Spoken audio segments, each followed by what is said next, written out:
Andrea Krieger es mi tía. Es argentina canadiense y no está acá solamente por ser familiar mío. Ella es psicóloga, psicoanalista, recibida en la UBA y hace más de 20 y pico de años que vive en Canadá, donde es la única psicóloga de habla hispana en el lugar donde vive. Mi tía es un orgullo porque sabe conceptualizar muy bien muchos conceptos que a mí me parecen muy atrapantes en relación a lo que implica trabajarse a uno mismo. Es por eso que una vez más, los que me siguen hace mucho ya la habrán escuchado, en mis comienzos de la carrera, la invito a dialogar conmigo para acercarles a todos ustedes la importancia de trabajar en uno mismo. Bienvenidos a un capítulo familiar.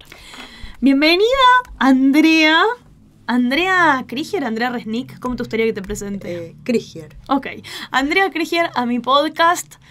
Para los que todavía puedan no saber tanto sobre mí, es mi tía. Corta la bocha. ¿Por qué la invito a mi tía a mi podcast? Obviamente para hablar de un tema que a mí me apasiona, que es la psicología. ¿Ok? Pero mi tía no es una psicóloga cualquiera. Es una de las mejores psicólogas del mundo para mí. ¿Y por qué lo digo? Porque ella hace muchos años no vive en Argentina. Ahora vamos a transitar todo este recorrido. Y es de las pocas psicólogas homologadas que hablan 2 idiomas y que atienden en todo el mundo. Así que antes de seguir hablando de mi tía, te quiero preguntar, tía, ¿quién sos vos? ¿Cómo te definís?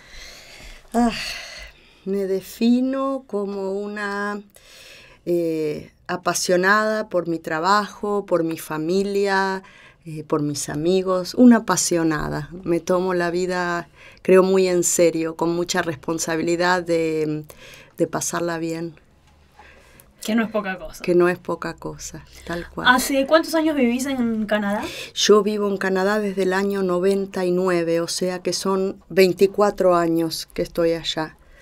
¿Cómo arrancó tu pasión por la psicología? ¿Cómo entras a elegir la carrera? ¿Te acordás? Yo lo único que sé es que a los 9 años yo ya sabía que iba a ser psicóloga y que tu mamá y tu papá ya me compraban manuales en la feria del libro, manuales de psicología. Sabía que me gustaba mucho, pero no tengo un momento claro así que recuerde que haya dicho esto es lo que quiero hacer. Es como que siempre lo supe. Había una historia, mi papá falleció cuando yo tenía 4 años, y había una historia que circulaba de que mi papá iba al psicólogo porque él quería encontrarse a sí mismo y estaba terminando el secundario a los 43 años y que todo ese trabajo de encontrarse lo había digamos, conseguido a través de empezar una terapia. Y yo crecí escuchando esa historia. Creo que tendrá algo que ver con eso, tal vez, porque cuando me preguntaste se me fue la mente para ese lugar. Tengo el recuerdo entonces de las historias que decían de mi papá como alguien que se analizaba, sí, y que había a los 43 años decidido estudiar terminar el secundario a raíz de eso, y también un recuerdo de un manual enorme de psicología que me habían traído tus padres de la Feria del Libro. Habrá sido, no sé, en el año 70 y pico, y bueno, esos momentos donde siempre me interesaba y leía artículos en las revistas, lo que podía, hacía para acercarme, pero desde los 9 años ya. ¿Cómo fue elegir la carrera? O sea, plantearle a tu mamá que ibas a estudiar. ¿En ese momento se charlaba con los padres? ¿Cómo era la dinámica? Sí, mi mamá siempre tuvo mucho respeto por los psicólogos, por cómo había ayudado a mi papá, y también yo empecé terapia a los 9 años, entonces ella como que confiaba mucho siempre, mi mamá siempre confió mucho en los profesionales, en los médicos, en los psicólogos, oculistas, oftalmólogos, y entonces siempre hubo como me parece que hubo una expectativa de que algo se esperaba que uno siga después de la secundaria, sí, y lo tomó muy bien. Yo me anoté en la UBA, en la universidad pública, que en ese momento era increíble, los profesores que teníamos, y no había tantos paros ni nada, se estudiaba, se aprendía, especialmente psicoanálisis, unas cátedras inolvidables. Vos cuando estudiabas la carrera ya te marcan desde la UBA la diferencia entre el psicoanálisis y el resto de las teorías.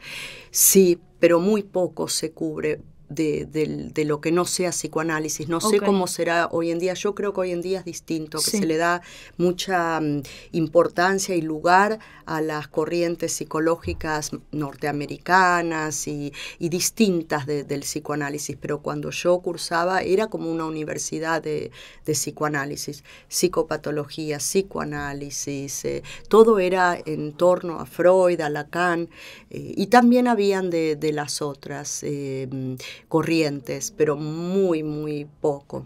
¿Vos en Argentina llegaste a ejercer un tiempo? Sí, yo ejercí en Argentina desde el 94 hasta el 99, que es cuando me fui, y fueron años muy lindos. Yo había hecho con tu papá un programa y con tu tío, que es médico, teníamos en Lanús un sistema para el tratamiento de los ataques de pánico, donde tu tío, Rafael Jalife, era el que medicaba, digamos, si había necesidad. Después estábamos tu papá y yo, que atendíamos a los pacientes con el trastorno de ataque de pánico, de angustia, de miedos. Y así es como empezó todo en mi primer año de recibirme. El año anterior a graduarme había que hacer pasantías en la universidad y trabajé en un neuropsiquiátrico en Lomas y bueno, diferentes lugares donde nos mandaban para pasar materias, para hacer la parte práctica. Así que arranqué en el 94, entonces sería del 94 al 99 en Argentina y desde el 2000, o 99 en realidad, ahora son 24 años en Canadá. Ya vamos a llegar a Canadá, pero me interesa ir un poco más primero a los comienzos. ¿Cómo llegabas a tener a tus primeros pacientes y cómo eran esas primeras sesiones donde uno como psicoanalista tiene tanta responsabilidad sobre la vida de un otro? La verdad que uno por ahí con ese furor que tiene de atender me parece que no está tan consciente. Eso va más consciente, o al menos a mí me pasa, de que uno se hace más consciente de la obligación que tiene, la obligación ética de ayudar a la gente, pero no desde el lugar de yo sé lo que es bueno para vos, vos tenés que hacer esto, tenés que ir acá, decir, la obligación ética de evitar todo eso y de concentrarse en la vida y en el deseo de la persona que uno tiene enfrente, no de lo que uno cree que sería bueno. Eso por ahí es una de las primeras diferencias en cuanto al psicoanálisis. Me acuerdo que cuando llegué a Canadá, mi primer sería 2001, me toca hacer una sesión con una psicóloga canadiense donde yo trabajaba en Jewish Family y ella, antes de que lleguen los pacientes, ella ya sabía, porque ella ya los había atendido. Esta era una sesión conjunta donde me invitó a mí a participar, no me acuerdo ni por qué, pero ella ya los había visto, ponele 2 veces, 3 veces, y ella ya sabía que iba a trabajar en la sesión. O sea que inmediatamente que llegué a Canadá yo ya empecé a ver las diferencias. Claro, en Norteamérica se busca la supresión del síntoma. Entonces, si vos tenés ansiedad y tenés taquicardia, te dan tarea, te enseñan a respirar, te enseñan a reestructurar los pensamientos. Que yo al principio era súper reacia a todo eso, no quería saber nada, pero hoy por hoy lo valoro muchísimo, sé fehacientemente que ayuda. Entonces, en ese recorrido, primero de tener mucha pasión por el psicoanálisis, sentir que era como detractar a mi psicoanalista, a la escuela freudiana, me sentía con mucha culpa y con mucha... juzgaba mucho y al principio, pero... hoy por hoy creo que lo que yo logré hacer es los principios éticos los tomo del psicoanálisis, esto de no decirle al otro, a al paciente, al cliente. En Canadá se le dice cliente. ¿Se le dice cliente? Ay, sí, Dios. Sí. Ya me da cosa. Sí, al cliente, eso también. Me acuerdo ahora que estamos hablando, me rechocaba eso del cliente, el client. Y hasta hoy yo lo uso así. Los médicos usan el término paciente, pero nosotros... No, y te decía que me chocaba mucho esto de un cliente al que le tenemos que viene a hacer preguntas. Y ellos como que ya los pacientes, los clientes vienen mentalizados de que nosotros debemos ofrecer soluciones. Soluciones. Por eso uno de los enfoques más conocidos se llama Solution Focused, focalizado en la solución. Ese combinado con la terapia cognitiva son los primordiales. Por ejemplo, cuando un médico deriva a un paciente, pide terapia cognitiva. Y yo tenía mucha resistencia, mucho disgusto, no quería saber nada, me parecía que cualquier cosa que no sea Freud, Lacan era una porquería, pero hoy por hoy lo valoro y hay para ciertos problemas mentales, sufrimientos mentales o del alma, muy valiosos los aportes de escuelas norteamericanas. Lo único que lo que yo no pude adoptar es esto, como te digo, del decirle al otro el know-how, por dónde está el camino de la felicidad. Entonces es un poco como un desafío de poder estar trabajando continuamente con los principios éticos del psicoanálisis, de esto de has vivido de acuerdo al deseo que te habita. Siempre esa pregunta, dirigiendo todo, pero incorporando un montón de recursos como la respiración mindful, que no sé cómo, la respiración consciente, el poder detectar los pensamientos que generan las emociones y que afectan nuestra vida, ir siempre al nivel de qué estamos diciéndonos en nuestra cabeza. Entonces esa cadena de pensamientos que gatillan emociones, que gatillan la conducta, es algo muy cognitivo, conductual, y que de verdad tiene mucho valor en la clínica. Me tomó muchos años entenderlo, pero que de verdad ayuda mucho. Pero yo le agrego como un paso más, que es, bueno, podés manejar mejor los síntomas, sabés qué hacer cuando tenés un ataque de pánico, sabés cómo manejar esta obsesión que tenés con las hornallas, podés manejar esto, pero ahora hacete la pregunta de ¿qué tiene que ver todo esto? ¿Por qué me obsesioné con las hornallas? Tan a fondo no llega la terapia cognitiva, no importa el por qué, pero ahí es donde entra mi otra formación latinoamericana, y entre las 2 o 3 o lo que sea voy armando. ¿Vos por qué te fuiste a Canadá y cómo fue el proceso de revalidar el título allá? Mucha gente me pregunta por qué me fui y creo que al día de hoy ni yo sé, no. Otra historia que esto es como una sesión para mí. No, es porque yo me acuerdo que de mi papá también decía, mi mamá, que el sueño de él había sido conocer Nueva York, que no lo pudo hacer, y había algo en Norteamérica. Y me acuerdo que yo tenía una psicoanalista en ese momento, muy psicoanalista adaptiva, que me contaba que ella había probado de vivir en Norteamérica y que extrañaba mucho, y como que un poco yo por ahí, cuando yo le decía que me quería ir, ella trataba como de hacerme entender que por ahí muchas cosas uno idealiza, que es verdad, pero siempre tuve como una atracción por ese mundo, y hay algo que tiene que ver con mi manera de ser.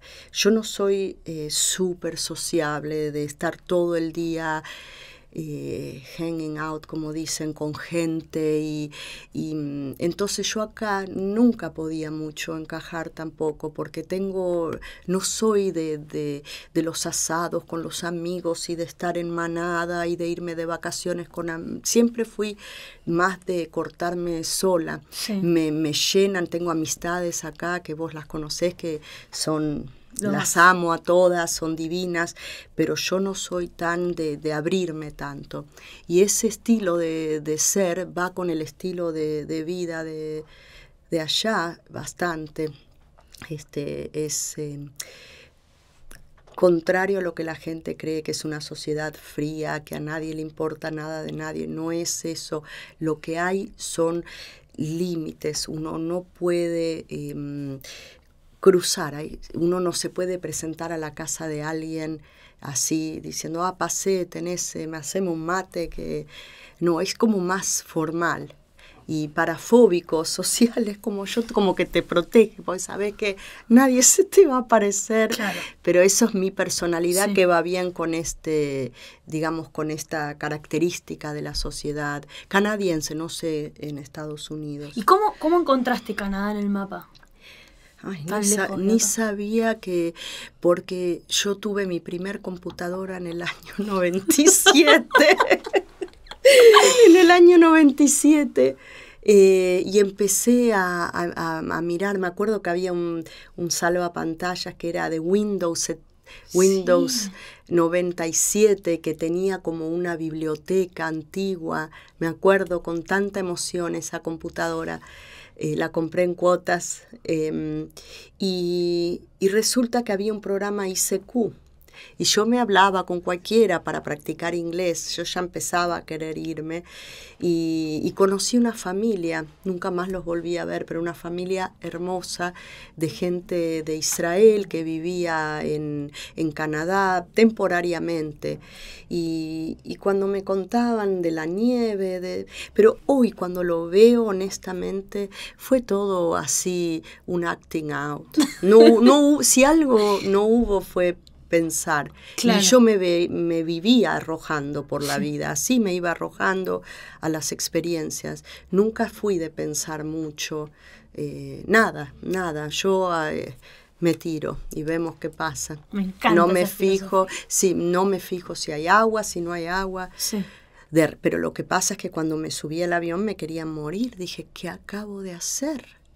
Vos eras chiquitita, tenías 6 años, toda la familia, los sobrinos chiquititos, pero yo también necesitaba, porque me había como estancado en ese rol de tía de ustedes y no estaba avanzando con mi deseo. En ese sentido, por ahí era una posibilidad de abrirme un poco, a preguntarme a mí qué me pasaba con mi deseo de tener hijos, de yo tener una familia. Yo lo que era partícipe de la vida familiar de mis hermanas. Y bueno, y ni bien subí al avión, dije, ¿qué acabo de hacer? Me quiero matar. Me agarró una depresión. Conseguí un psiquiatra de Buenos Aires, un médico en Ottawa. Me quería morir, dije, ¿qué hice? Y me empecé yo a analizar con un psicoanalista de la escuela freudiana que yo había conocido antes de irme. Y bueno, y la idea era que no me iba a volver a arrojar así, que esta vez iba a tratar de pensar que antes de volverme otra vez a Argentina iba a tratar al menos de aprender el idioma, de ver para que sea, la idea era introducir el pensamiento entre el impulso y la acción, que yo de eso no tenía mucha experiencia en pensar, en planificar. No sé, algo muy común es que si alguien se va a vivir a Canadá, hace una visita exploratoria. Bueno, hay que tener medios también económicos para hacerlo. Sí. Pero yo veo que cuando yo escucho historias de cómo otros llegaron, había un itinerario, había un proyecto, algo escrito. Yo no, me voy y acá se terminó y empiezo la vida nueva allá, pero sin pensar. Sí. Si hubo una constante en todos esos años era sin pensar demasiado, hacer. ¿Sentís que hoy pensás o seguís en esa filosofía? Un poquitito más, pero no mucho. Yo me tiro y vemos qué pasa. Y es una manera de vivir que es muy que te da mucha gratificación, muy gratificante, pero que también te hace meter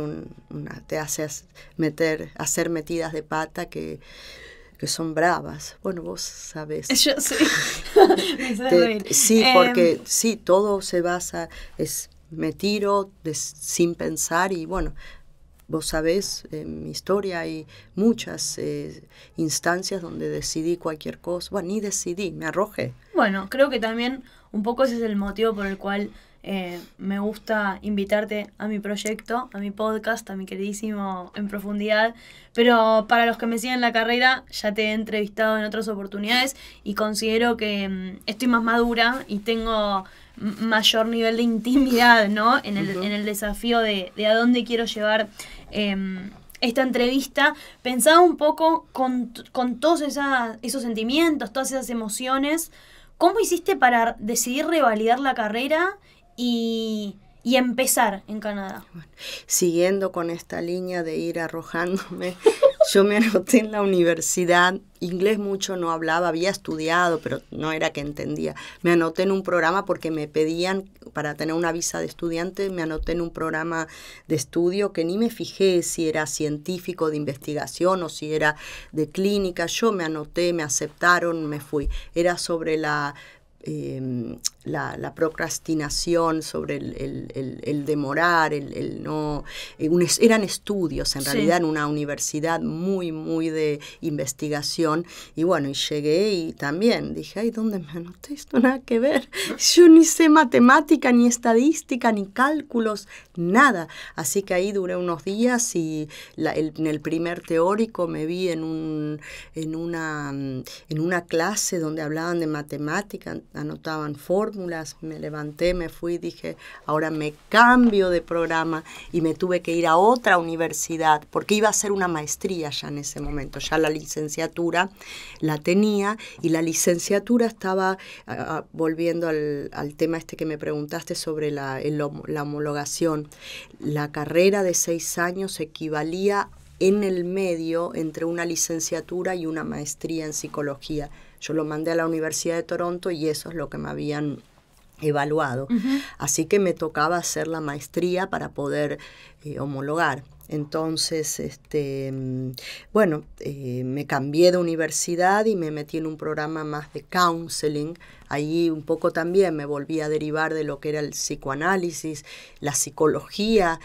Pero bueno, seguí porque era el camino más fácil. Con psicología iba a ser muy duro volver a hacer una maestría en psicología. Fue una maestría en counseling. ¿Y vos a partir de eso ya empezaste a atender, cómo se dice? ¿Como psicoanalista? ¿No se dice? No. Psicoanalista acá en Argentina, y también hay alguno en Toronto y en California, sí. Hay instituciones como es la APDEVA acá o la Escuela Freudiana de Buenos Aires, donde el analista se forma en esas instituciones. Y ahí hay médicos también, hay psicólogos. Yo no hice una formación psicoanalítica. Bueno, no. La UBA. Claro, la UBA, porque fueron 6 años sí. de estudiar mucho psicoanálisis, pero no a la manera de la escuela freudiana o del centro Ulloa o de esos... sí, son centros de formación psicoanalítica. En 2 segundos me voy a meter ahí, pero antes quiero preguntarte, con esto que me definís que los tratan como clientes, cuando pudiste empezar a atender allá, ¿cómo es la dinámica entre cómo ellos llegan a vos? Y sé que sé, pero profundizame y corregime, las terapias son cortas. ¿Qué quiere decir? ¿Cómo es esa dinámica con tus pacientes? ¿Son pacientes de algún rango de edades o trabajas con todo el mundo? Yo trabajo con adultos, siempre mayores de 18, porque ya menores es todo un tema incluso legal, muy complejo, con permisos de ambos padres y si están divorciados. Es todo un tema en sí, la parte legal, de mucha responsabilidad y además que yo no tengo formación y nunca me gustó trabajar con niños, entonces yo trabajo de 18 en adelante y trabajo también con parejas, individual, parejas, otra novedad que eso no se veía en el psicoanálisis, es una terapia individual. Así que bueno, incorporé lo de y también familias en algún momento hice. Ahora hace bastante tiempo que no hago.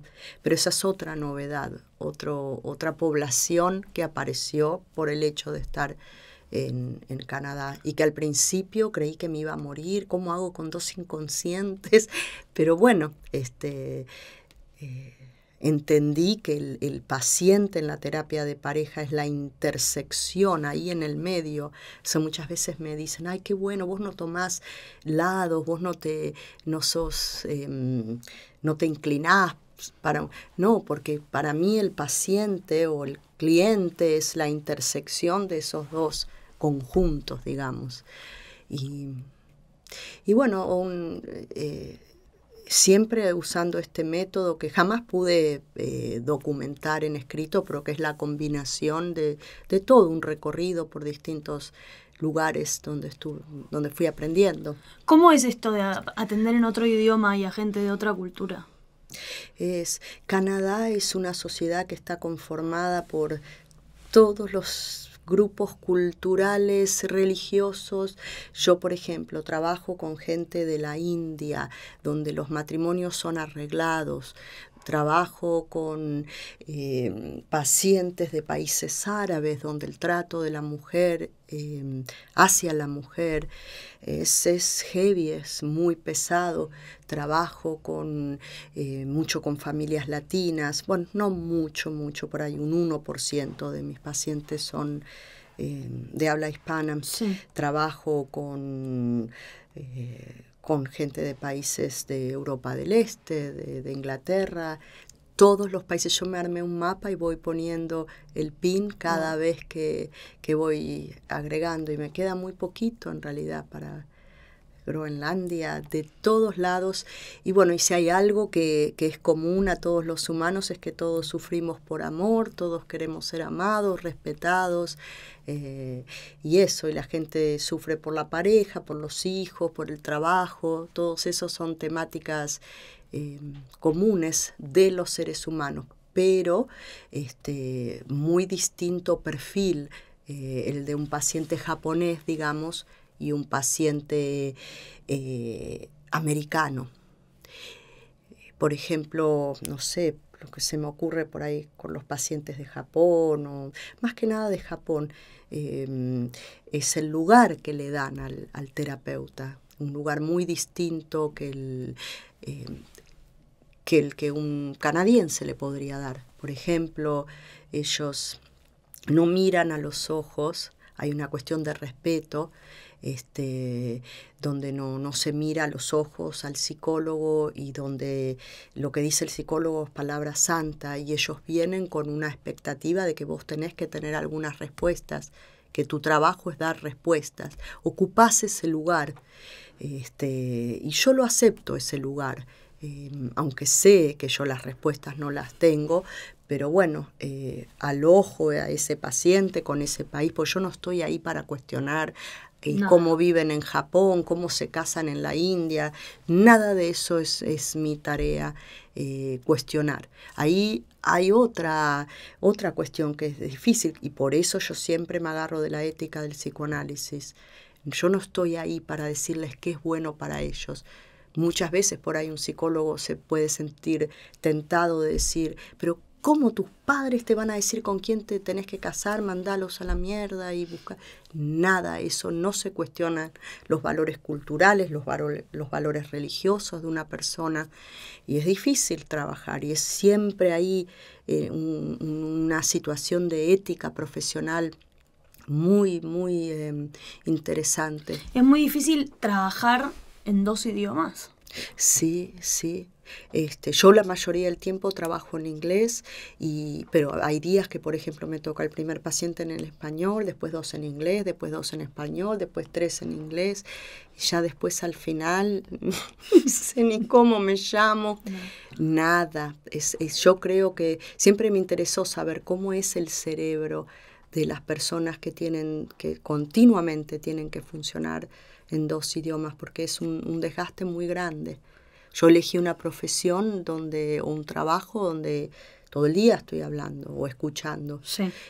Hay otros por ahí donde no necesitas tanto estar, pero en lo que yo elegí también me tiré y a la pileta y bueno, hoy me encuentro haciendo eso, pero es muy, muy, muy agotador para la cabeza. En lo que vos haces, ¿hay algún momento donde se da el alta o quién decide cuándo se arranca un tratamiento y cuándo se termina? Eso es una pregunta súper buena, porque las terapias allá son mucho más cortas, porque como están enfocadas en una solución, si la persona viene y te dice, la definición de mi problema es que no me llevo bien con mi jefe, entonces la idea es que después de 6 sesiones el cliente va a tener las herramientas para poder lidiar con ese jefe. Sí. Entonces hay un aspecto bien pragmático, cuando te dice esto, le decís esto, estrategias de cómo procesar las emociones, de cómo reaccionar, de qué hacer.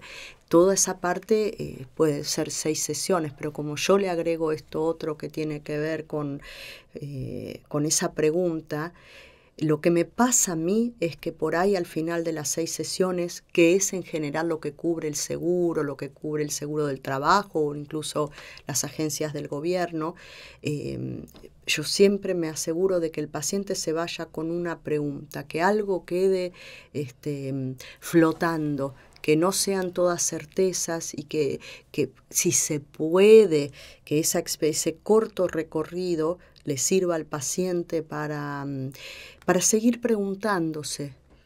Eso también otra cuestión, porque en el psicoanálisis se recomienda no taponar un síntoma, no obsesionarse con ayudar al paciente a que resuelva el síntoma muy rápido, porque si no, no puede emerger el inconsciente, no se sabe nada del deseo inconsciente, entonces no apunta a la resolución de los síntomas, de las dolencias. En esta sociedad sí, te pagan para que busques soluciones. Pero yo le agrego en mi pequeño sistema que yo uso alguna pregunta que quede circulando. Y en ese sentido también fue una dificultad cuando decidí practicar psicología con un tinte psicoanalítico en una sociedad norteamericana, porque yo decía, ¿cómo hago en 6 sesiones? No se puede, eso no es ético, esto no está bien, no sirve. Y sí sirve. Y me agarré de un artículo de Freud. Freud tiene, no me acuerdo cómo se llamaba el artículo, pero él iba en un tren, creo, de Austria a Inglaterra o de Inglaterra no sé a dónde, y habló esas intervenciones donde a Freud le consultaban por ahí en un viaje en tren, que daba esa pregunta, ese reposicionamiento de una sola, un par de oraciones que intercambiaba con alguien que se le acercaba y hacía una diferencia. De ese artículo de Freud, siempre lo tuve presente en esos años. Voy a tratar de apuntar a esto. No va a ser el análisis, porque ni yo estoy formada, no va a ser el análisis de Buenos Aires, pero voy a poder ayudar a la gente.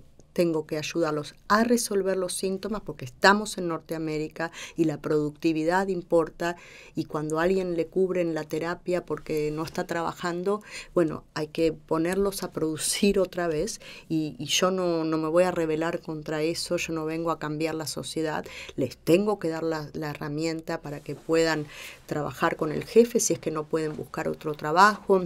Qué fuerte.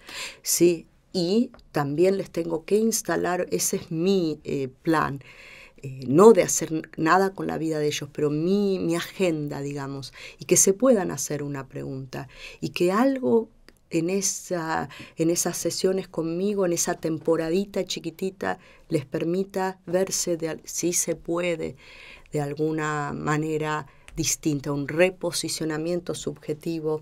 Me acuerdo que le decíamos en los 90 sí, en la universidad de acá, de Buenos Aires. A mí me interesa cada vez más el psicoanálisis y me ayudó un montón en mi vida. Sí. De hecho, se lo agradezco mucho a mi psicóloga Lucrecia, que la amo con todo mi corazón. Y hay algo de eso, ¿no? De lo que uno se juega a la hora de arrancar, ¿no? ¿Cómo se arranca un proceso? Ya sea, entiendo que son maneras y caminos muy diferentes, ¿no? Pero nosotros nombramos mucho en Argentina Freud y Lacan, ¿no? En palabras ¿siguen llanas, hoy en día? Para mí sí. Siguen. ¿Quiénes son? ¿Por qué nos marcaron tanto? Wow, la verdad que no sé si conozco la respuesta. Wow, ¿por qué? Yo creo que es también un tema cultural.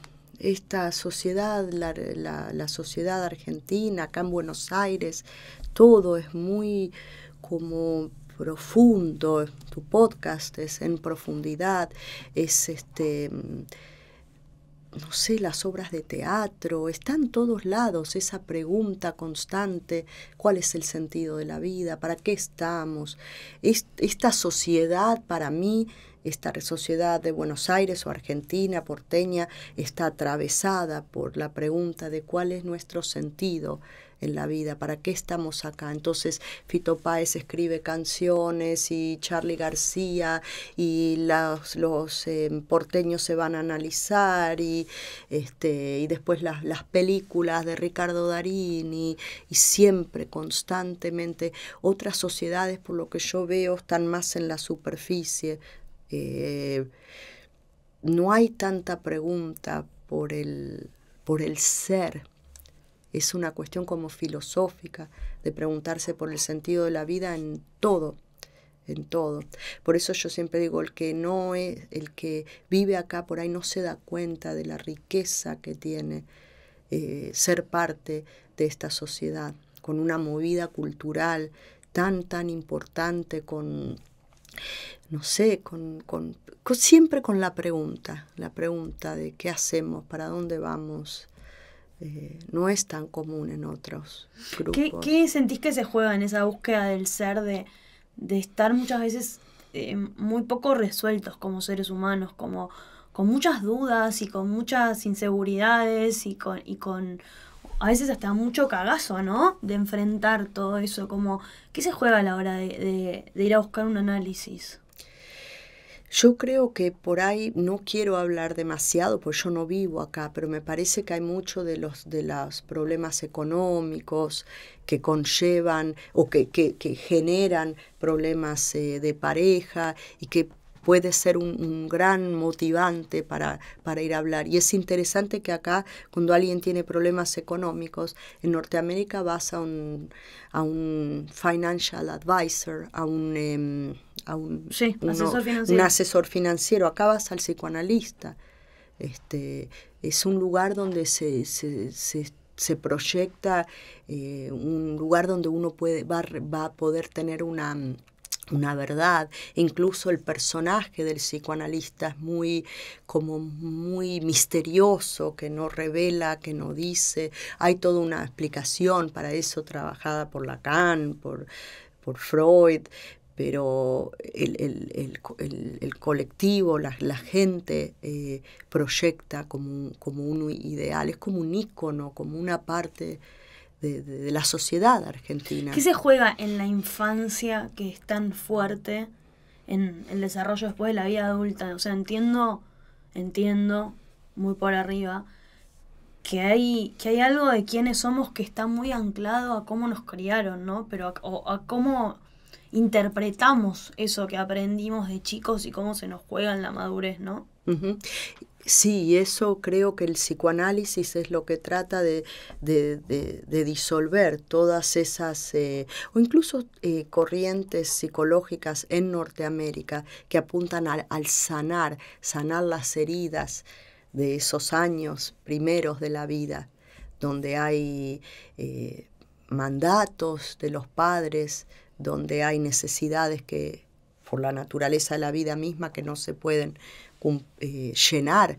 Un niño, una niña siempre va a tener necesidades insatisfechas pero bueno, en el psicoanálisis, por ejemplo, con toda esta situación de las faltas, en el psicoanálisis de lo que se trata es que el paciente se va a quejar, que mi vida y todo con pinzas lo que digo, bueno, no soy psicoanalista, pero tengo experiencia como paciente de un psicoanalista.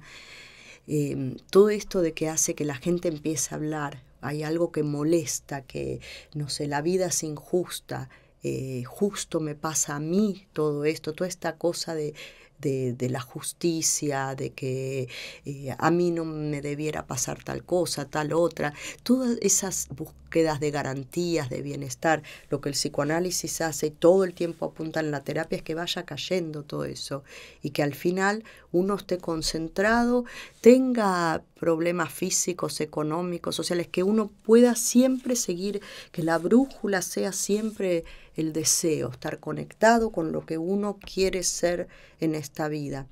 Entonces, hay una verdad en el psicoanálisis que creo al final, que vos me hablabas del alta antes, que tiene que ver con aceptar, ellos lo llaman la castración, es la falta, ni hay justicia, ni hay manera de explicar por qué a mí se me murió mi papá o por qué al otro, no sé, se le cayó el techo de la casa, que es aceptación de esa falta estructural. Y cuando se incorpora esa aceptación, uno se organiza su vida más en torno al deseo que a cubrir esa falta.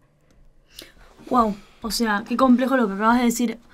¿Cómo sentís que se define el deseo? Desde, no sé, me pasa que con 32 años siento a mi generación muy enquilombada con esto de, bueno, ¿qué priorizo? Bueno, ¿cómo me manejo? Bueno, ¿qué?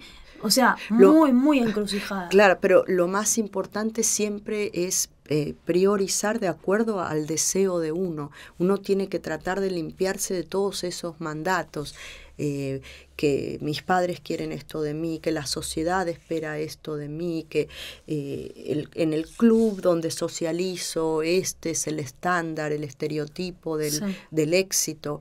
Cuando uno se despoja de todo eso, y más que nada también no es solo aceptar la falta, sino también aceptar la muerte. Es tan cortito el recorrido que cuando uno toma conciencia, y de estas cosas se toma conciencia en un análisis psicoanalítico, muy diferente de lo que sería en Norteamérica, se toma conciencia de la muerte, de la castración, de todos esos imposibles de la vida, y se puede conectar mejor con lo que uno desea, con lo que uno verdaderamente quiere, porque el límite lo pone la falta, esto quiere decir la imperfección estructural de la vida, la muerte, y uno entonces ahí se contacta con lo que de verdad a uno lo causa, lo mueve en la vida. ¿Cómo encontrás eso que te mueve? Y uno sabe, es inconsciente, uno sabe, es como una brújula, uno lo siente en el cuerpo, en el alma, cuando está en el lugar correcto. Uno sabe cuando está en un lugar donde tiene gratificación, donde te sentís realizado, pero siempre con la aceptación de la falta, de la imperfección, de la injusticia. A eso me parece que apunta más un psicoanálisis en comparación a una terapia norteamericana donde voy para que resolver, por ahí muy parecido a lo que hace un coach, que te guía en estrategias, en soluciones para poder lidiar con una situación específica. Sos un caso atípico porque te psicoanalizás hace muchos años, sí. Estudiaste psicología y por los caminos de la vida empezaste a trabajar en otra corriente. Deberías teorizar, porque... Sí, lo que pasa es que yo no soy muy buena para escribir, digamos, verbalmente lo tengo todo en la cabeza, nunca me senté a documentarlo, pero yo en realidad me analizo con un psicoanalista de Buenos Aires, bien lacaniano, que cumple con todos los requisitos del ANMAT, con todos los requisitos que se esperan, pero el tipo de ayuda que yo proveo está determinado por un contexto. Hay psicoanalistas también allá, pero son los menos. Sí. ¿Vos podrías atender acá o no te interesa hoy en día? Ahora con todo este tema, esa es otra, de la virtualidad se podría... volver a las bases. Claro. Sí, me lo planteé en algún momento. Todavía no hice toda la investigación de cómo sería. Sí. Yo trabajo en Canadá y trabajo online. Siempre tuve una oficina en Canadá, pero ya no tengo eso después de la pandemia. Me quedé online. Y me gusta, la verdad que estar con auriculares y en un monitor grande, porque a veces los pacientes dicen, no, pero no vas a entender mis emociones y el lenguaje corporal. Sí. Primero que yo trabajo con la escucha, y además que yo creo que escucho mejor con la fidelidad, la nitidez de los auriculares y encima un monitor gigante. Así que para mí es muy yo lo encuentro súper beneficioso. ¿Cómo se define lo que llama la transferencia? La transferencia, y nuevamente hago la aclaración, con las limitaciones que tengo, es esa proyección, creo, hay diferentes niveles de la transferencia, real, simbólica, imaginaria, sí. Pero es una suposición de saber que moviliza todo ese proyecto, una transferencia de saber. Vengo acá porque esta persona sabe, este psicoanalista que me lo recomendó, fulanito, sabes. Hay que pensar que hay que confiar, la confianza en el médico, me parece que Freud le decía la transferencia, confiar. Esta persona sabe y no todas las personas son capaces de hacer una transferencia. Transferencia de saber, sí. El otro sabe y me puede ayudar. Me quedaría horas charlando, pero como bien aprendí en esta vida, todo tiene que tener un principio y un fin. Me gustaría preguntarte antes de cerrar, ¿qué es para vos el psicoanálisis y qué es para vos, cómo se define lo otro? Lo otro son terapias a corto plazo con un encuadre, sí. Aunque es una palabra tan poco aplicable al psicoanálisis, pero es una escucha psicoanalítica que apunta que en el corto plazo apunta a satisfacer lo que se espera en esa sociedad de un psicólogo, y con un extra, un plus, un bonus que tiene que ver con, en mi caso, con el hecho de haberme formado en esta universidad lacaniana de la UBA. ¿Y qué es para vos? O sea, ¿qué respuestas encontraste? Porque supongo que las vas a seguir buscando toda tu vida, pero ¿qué respuestas encontrás en ese complemento que es tener tantos años en una terapia y tratar de llevarte ciertas cosas que vos indagás para vos misma a tu rol profesional, a la vida de un otro? Yo creo que a mí, mi propio psicoanálisis, lo que me aportó es una idea de cómo funciono, de cómo me organizo yo. Yo sé que muchas veces yo, por ejemplo, funciono en torno a una amenaza, que veo amenazas, y si pasa esto y si pasa lo otro, como que hay una compulsión a organizarme de esa manera, y como estoy advertida, eso también es el psicoanálisis, estoy anoticiada, sé que tengo que tener cuidado con con el buscar siempre organizarme frente a una amenaza y tratar de organizarme de acuerdo a mi deseo. No organizarme de acuerdo a la amenaza era el principio del análisis. Al final estoy organizada de acuerdo a lo que quiero hacer y ser, y cuando me ataca, digamos, me asalta esa organización inconsciente de la amenaza, que creo que en mi caso tuvo mucho que ver con el desamparo que sentí cuando se murió mi papá, yo logro reposicionarme, yo misma lo veo venir cuando ya me estoy organizando mal. Y me vuelvo, esa capacidad es una de las cosas más valiosas que me está dejando mi recorrido de 30 años de análisis con el mismo psicoanalista, y además una manera de vivir la vida que es muy realista. Yo no espero milagros, ni creo que me merezco más ni menos, ni acepté la falta, que la vida es imperfecta, la vida no es justa. Entonces ya no busco mi búsqueda no apunta a eso. Mi búsqueda apunta a pasarla lo mejor posible en lo que me quede de recorrido. ¿Y el amor cómo lo posicionas en ese mundo? El concepto de la pareja. Yo creo que Freud decía, él sí tenía una receta, a diferencia de Lacan, me parece, que era el trabajo, una familia, y el amor creo que es pero nuevamente estamos en una época de tanto de construir que no sé, el amor, está el amor propio, el amor a la comunidad, el amor de pareja. Es un momento donde hay, me da la sensación como una redefinición de lo que es el amor. Pero el amor de pareja sería una agenda que podría llegar a tener un psicólogo que cree que sabe, que se toma muy en serio esa transferencia de saber que le hace el paciente y que se cree que sabe lo que es bueno. No hay recetas, eso, que el amor no se da una receta. Si querés ser más feliz, búscate un novio o una novia o casate y ahí eso no tiene nada que ver con el trabajo que yo hago, ni con mi experiencia como paciente. La última, para cerrar. Si alguien nunca fue a ningún tipo de terapia y escucha este podcast, ¿qué le dirías? Que el análisis es una experiencia maravillosa de poder escucharse en voz alta, de descubrir qué es lo que uno de verdad desea, quiere en esta vida, y una oportunidad de liberación, porque te liberás de mandatos, va todo cayendo, cada sesión va cayendo, cae esto que mi mamá me dijo que esto se hacía así, cae esta expectativa que tenía que ser todo justo y parejo, y todo va cayendo, y cada vez te agregás como capas de aceptación de faltas, y vas cada vez más liviano.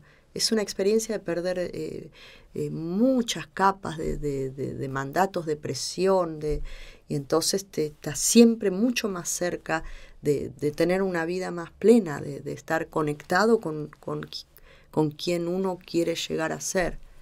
Es muy difícil a veces verbalizar conceptos que son tan abstractos, ¿no?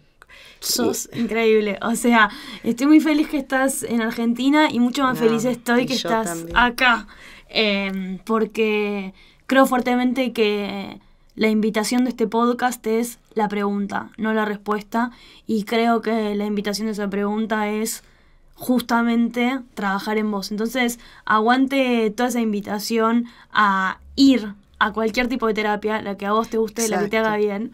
Pero sobre todo, alguna vez te recomiendo, si te interesa todo lo que estás escuchando, que te animes a indagar qué es el psicoanálisis y qué tipo de profesionales existen, porque en Argentina hay muchos como yo fanáticos de lo que el diván trae a nuestras vidas. Así que gracias por venir y pasar por acá. Gracias a vos, un placer pensarme y volver a repensar preguntas que siempre quedan sin respuesta absoluta, así que gracias. Gracias a vos. Te amo. Te amo.